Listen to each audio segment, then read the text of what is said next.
After returning from a week-long international trip, I was pleasantly surprised when my mother-in-law, Linda, called me with an air of victory. She mentioned something about a $30,000 windfall we had apparently saved. Confused, I tried to recall any recent instance where I had amassed such a sum. As a freelance jewelry designer, I do maintain a savings account for unexpected expenses, but I certainly don't keep large amounts of cash around, and my bank card was securely with me. Normally, no one else has access to withdraw such a substantial amount from my account. You gave it to me, so I took it from the sideboard drawer. You guys are doing well, so it's fine, Linda declared over the phone, leaving me bewildered. Before I could understand more, she quickly thanked me and hinted at counting on me for future financial help before hanging up.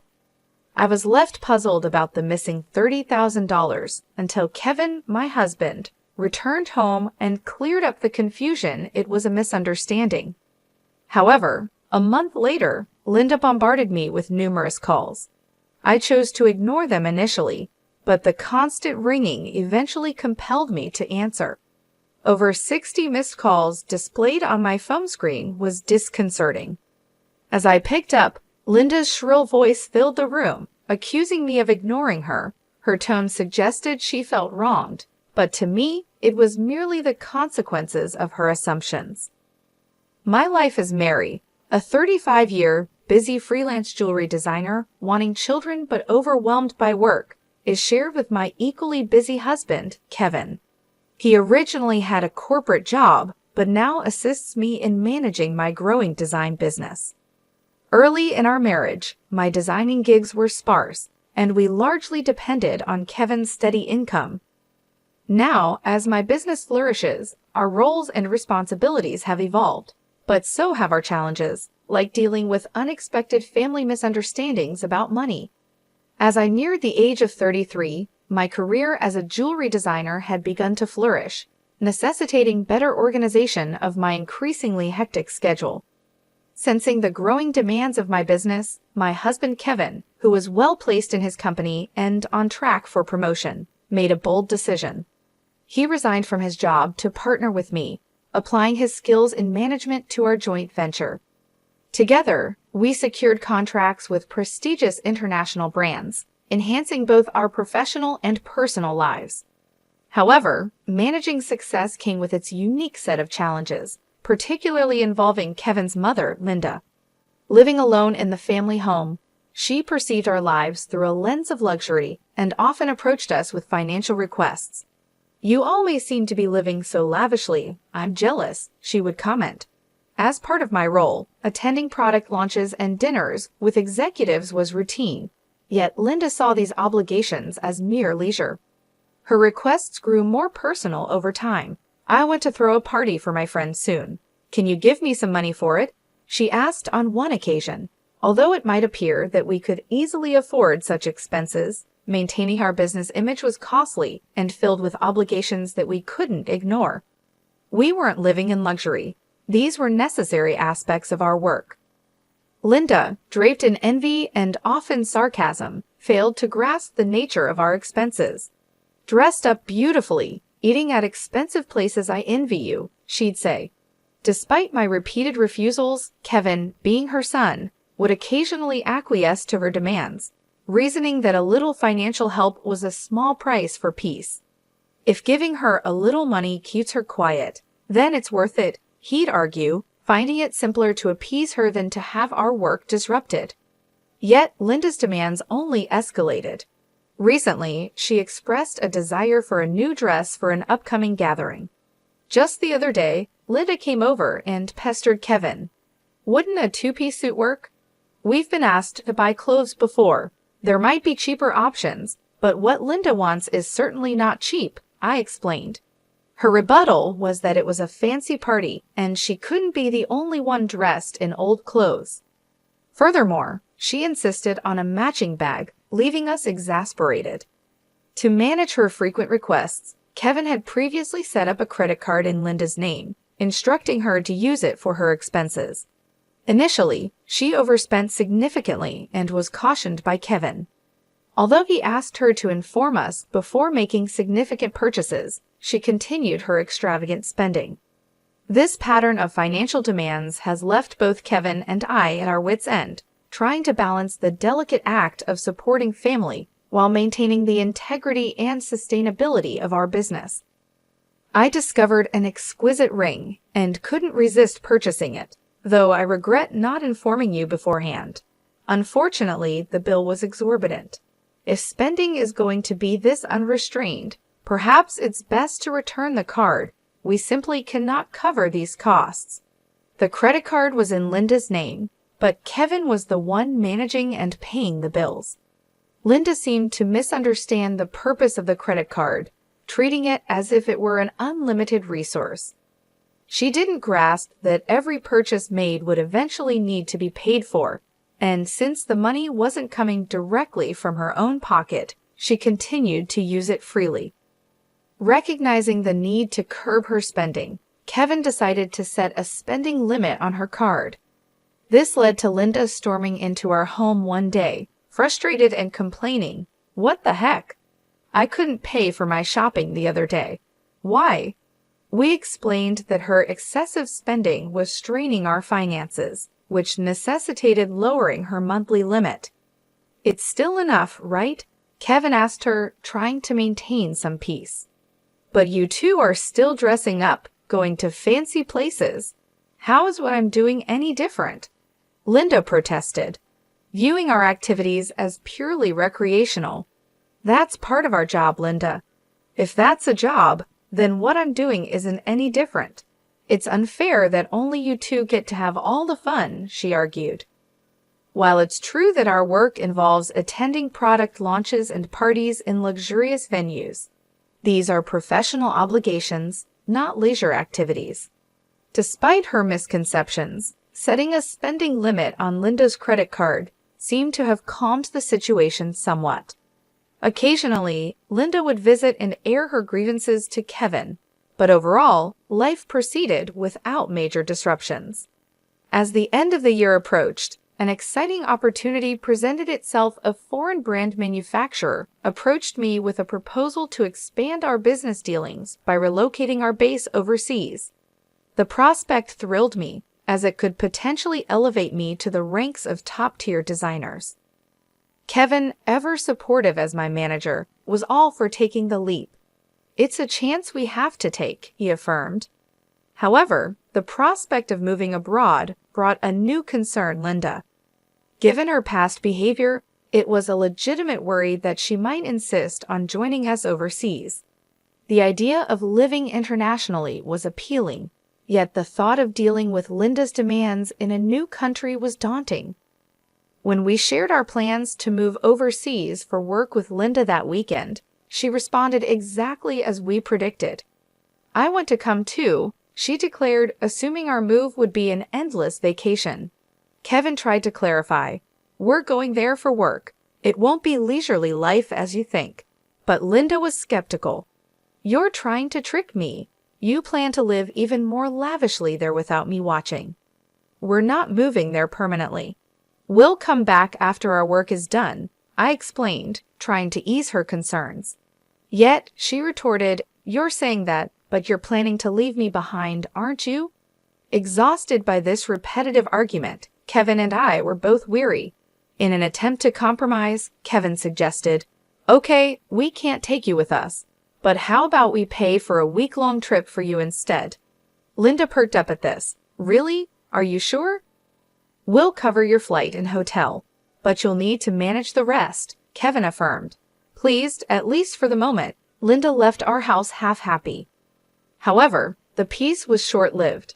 A few days later, while Kevin was preoccupied with the overseas move arrangements, Linda dropped by unexpectedly.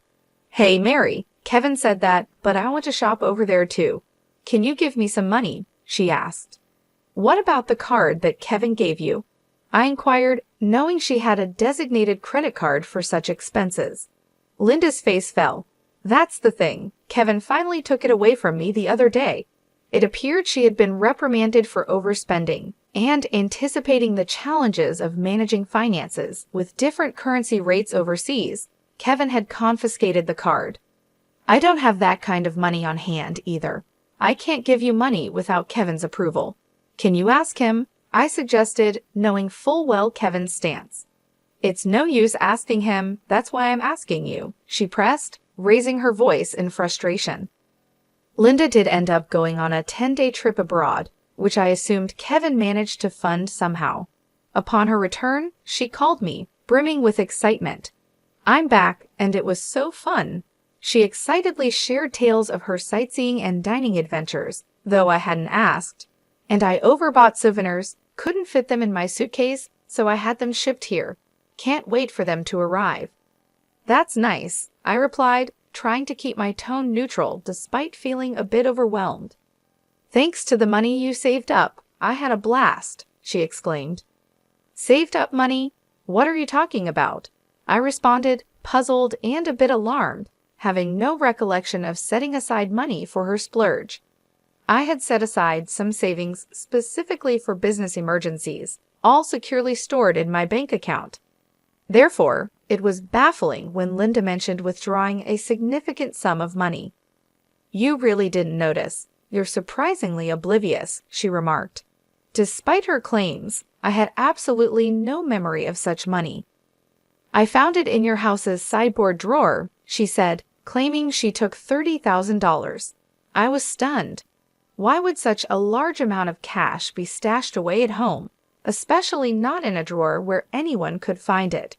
Confused, I confronted her. I'm not sure what money you're talking about, but taking it from our house without permission is theft, even if you're family. Do you understand that? Linda's response was unsettlingly casual. That's why I'm telling you now. I used it. Consider it a post-factum report, she declared unapologetically. I have no idea about this money, but if you took it and used it without telling anyone, that's a crime. And if it was something Kevin had set aside for an important transaction, it's even more serious, I explained, trying to make sense of the situation.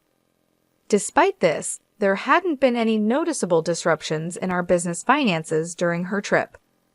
You two live so extravagantly, so why can't I have a little of that? Think of it as doing a favor for your parent. It's not a big deal, right? She rationalized, showing a sense of entitlement that was hard to comprehend. It's one thing to ask for help from your son and his wife, but this is not how you should behave after taking someone else's money, I replied, still in disbelief. I'm glad you enjoyed your trip, but I'll have to discuss this with Kevin when he returns. Kevin will understand. After all, I'm his only mother, and $30,000 isn't much to him, she assumed. All right, I'll pass the message along, I said, astounded by her lack of awareness. Later that evening, when Kevin came home, he looked troubled. Mary, do you know about the money I left in the drawer? He asked urgently. 15 days ago, I withdrew it from my bank account, and now it's gone. Keeping such a large sum in a drawer, didn't you think it was careless? I needed cash immediately for an urgent payment. Do you know anything about it? It suddenly clicked. Linda's earlier call thanking me for the $30,000 and mentioning how much fun she had made sense now. It was Kevin's money, meant for a crucial purpose. Kevin, today, Linda called, thanking us for the $30K and saying she had a blast with it.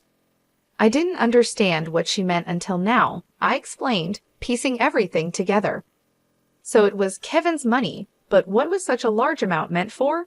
Hey, if it wasn't for a business payment, we've been doing bank transfers for a long time, right? Why cash all of a sudden?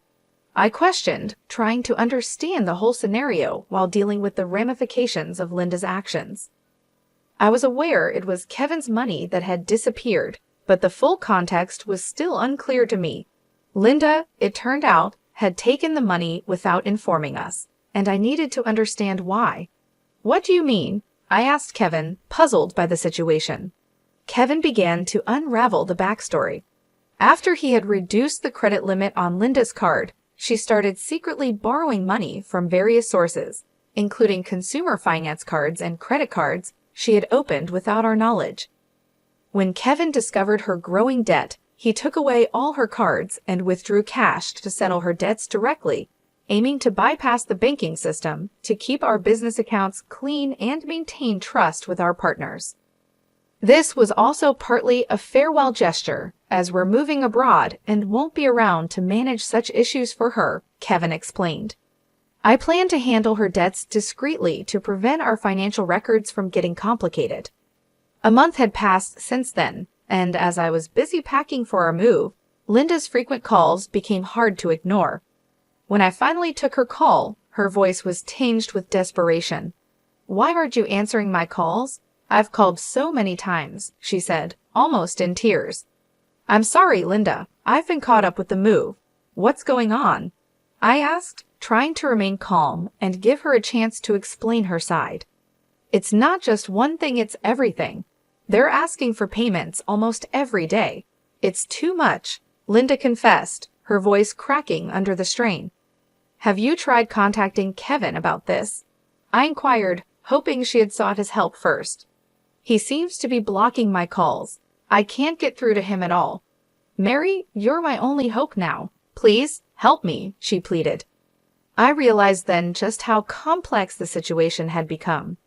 Linda's financial recklessness had led her into a labyrinth of debt, and now, isolated from Kevin's assistance, she was turning to me as her last resort. As we prepared to start anew in a foreign country, the challenges of dealing with Linda's financial chaos loomed large, demanding immediate attention before we could fully focus on our new beginnings. I was taken aback by Kevin's drastic approach toward his own mother. If he had used the prepared funds to directly settle Linda's debts, this distressing situation might have been avoided. Instead, Linda was now overwhelmed with collections letters and relentless calls from finance companies and consumer lenders. It was a scene reminiscent of something from a dramatic film, one I had never expected to witness in real life. "I'll talk to Kevin, but I can't guarantee what he'll do. A son should help his mother in trouble, right? Please ask him for me," Linda pleaded at the end of our conversation. However, with our impending business expansion overseas, our financial resources were already stretched thin, and we couldn't afford to further assist Linda, especially given that she had misused the money meant to settle her debts. When I relayed the details of the call to Kevin upon his return home, he responded with a mixture of fatigue and resignation. I had planned to sort things out before we left, but she squandered that chance herself, he said coldly. Indeed, the money was originally earmarked to clear Linda's debts, but she had instead blown it on a lavish trip, leaving no room for excuses. As Linda's calls persisted, I followed Kevin's lead and set her number to block. Although part of me wished to help her, she was, after all, Kevin's mother. There was nothing I could do if he had chosen to detach from the situation. Meanwhile, the day of our move overseas was quickly approaching, and I still had a lot to pack. Amid the chaos of packing, I discovered another troubling piece of news. Linda had resorted to selling her house to manage her debts. It turned out she had concealed even more liabilities than we knew. The total amount was so substantial that even after selling her property, she couldn't cover it all. The thought of losing the family home where Kevin had grown up was profoundly upsetting. "Hey, our family home is gone. Are you okay with that?" I asked, sensing his sadness. "How can I be okay? But there's nothing we can do," Kevin replied, his voice tinged with sorrow. Losing the house where he grew up must have felt like a great loss, akin to how I felt when I lost my parents' house early in life.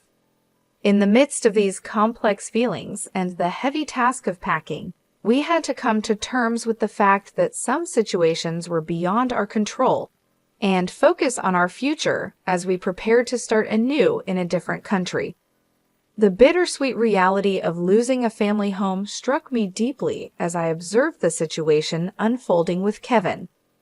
Unlike my past experiences, Kevin had not only lost the tangible structure where his earliest memories were formed, but also his emotional sanctuary, all while his mother, Linda, is still alive. It's an indescribable feeling, the mixture of loss and displacement, especially caused under such painful circumstances. The impact is profound and complex, far more than mere bricks and mortar. It's about losing a part of one's history and the comfort of a place to return to that no longer exists. Linda, now residing in a modest apartment, faces the daily grind of managing her debts. She works part-time, a reality that is challenging given her age. Employment opportunities for the elderly are not just limited, they're often physically demanding and less rewarding. This stark new reality for her is a drastic shift from her previous life, believed to be filled with unchecked spending and financial freedom. Though sympathy naturally arises seeing her struggle, it's tempered by the knowledge that her situation is the direct result of her own financial imprudence. Life teaches us that actions have consequences, and Linda's case reaffirms the harsh truth that financial responsibility is crucial at any age. Back in our new environment, the business is thriving beyond our initial expectations. The move overseas has catapulted our brand into the international spotlight, bringing in a flurry of inquiries and offers from various corners of the globe. Every new email and call brings potential for expansion and collaboration, which is incredibly exciting but also immensely demanding. The success is exhilarating. However, it envelops our entire lives, leaving little room for anything else. Days blend into nights as we navigate time zones and cultural nuances, striving to make the most of this golden opportunity. Despite the professional achievements, our personal lives bear the weight of our relentless schedules. The dream of expanding our family seems more like a distant vision, something we hope to circle back to when the waves of immediate demand subside. Kevin, who juggles multiple roles from logistics to client management, feels this strain acutely. As partners in both life and business, we find ourselves pondering the future and our priorities, wondering how we can align our professional goals with our personal desires. As I look out of our apartment window, taking in the view of the foreign cityscape, the neon lights blur into the night, mirroring the blur of our daily lives. It's a view filled with promise and anonymity, a stark contrast to the familiar streets we once knew. This city, vibrant and relentless, is now our home, yet it starkly contrasts with the quiet, steady life we left behind. The complexity of our new life is exciting, but also daunting, filled with endless tasks and decisions that challenge us at every turn. Navigating this new chapter, I often find myself reflecting on Linda's situation and the broader implications of our familial and financial decisions. It's a continuous learning curve, understanding how deeply intertwined our choices are with the fabric of our lives. Each decision, each sacrifice, and each success shapes not just our immediate circumstances, but also the legacy we leave behind. As we build this new phase of our life, we remain mindful of the delicate balance between achieving success and maintaining the relationships that define who we are beyond our business achievements.